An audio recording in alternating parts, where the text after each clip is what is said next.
Atletismoan, kirolak baino gauza gehiago egiten ditugu.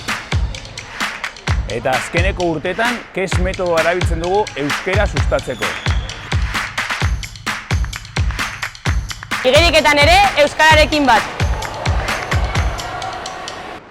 Ongi etorriak Klub Donostira, hemen kirolaz aparte, euskara ere sustatzen dugu.